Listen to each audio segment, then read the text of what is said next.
دفتر ته راغی دفتر ورکړو او زه ورسره مخامخ شوم.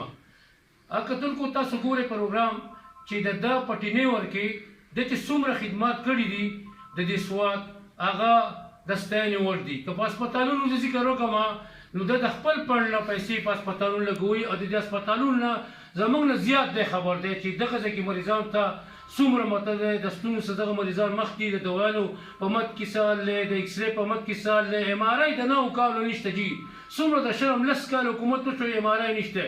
داسې نور چې کوم دی په محکمو کې څومره کرپشن شوي دي څومره غلاګانې شوي دي هغه ټول مطلب ستاسو په وړاندې دي.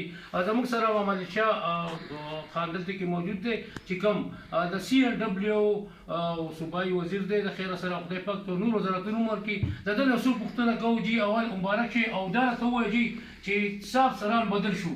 نو زما خو خپل رایه دا ده جي چې دا لا بدل شوی نه دوسر احتساب شوی. تاسو په دې اړه څه ویل غواړئ؟ بسم الله الرحمن الرحیم. تاسو ډېره مننه او د الله پاک لاک شکرګزار یم چې هغه دفتر چې 4 کاله پکې هر څومره خدمت چې مونږ کړی دی خو په خلوص او په ښه نیت سره وکړی دی. کوتاهیان هم ډېرې شوي دي څنګه خدمت پکار و د هغه لیول هم نه دی کړی. بیا هم د الله ډېره مهرباني دی یو ځل بیا داسې مقرره کړه. زه دا وایم چې هر څه کار چې کوو په صدقې دل سره به یې کوو په رښتینتۍ سره به یې کوو. که وزارت میلاو دی که اوده میلاو ده دا د دې لپاره ده چې د دې قوم په رښتیا سره خدمت وکړو. دویم تپوس تاسو دا وکړو چې د خلکو کوم ګډوډ کړي دي هغه د دې ټول قوم د نظر لاندې دي. زه دا وایم چې اول د ټول نه اول چې زما کوم ډپارټمنټ دی سی ان ډبلیو زه به د هغې نه سټارټ هلم خو د هغې نه داسې سټارټ هلم چې کوم نخرې بیخي په دغه ډپارټمنټ کې دننه شوي دي کومې زما د نظر لاندې دي او ډېر داسې چې لویه صوبه ده زما د نظر لاندې هم نه یې راغلي. زه کوشش کوم چې هغې له داسې یو ټیم جوړ کړم او د هغې په خپله سربراهي وکړم چې هر په هغې کې کوم ګند دی اول هغه ګند صفا کړم. بیا راځم د خپل ډسټرکټ له چې دا ډسټرکټ چونکې زما پیدایشي ډسټرکټ دی دا ټول ژوند تېرول زما دلته دي نو دلته چې کومې کوتاهیانې شوي دي کومې ګندګیانې شوي دي د هغې د صفا کولو کوشش وکړم او انشاءالله چې نیت ته سړي صحیح څه په نیت کې ګندګي نه نو الله تعالی بیا لار انسان له ورکوي.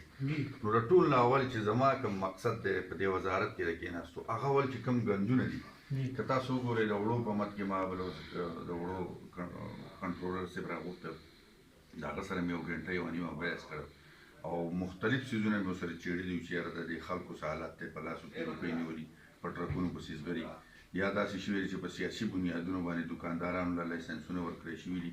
په یو بازار 15 دوکانداران دي په بل بازار یو دوکاندار نشته. دا قسمه نخرې شوي دي. بیا د وړو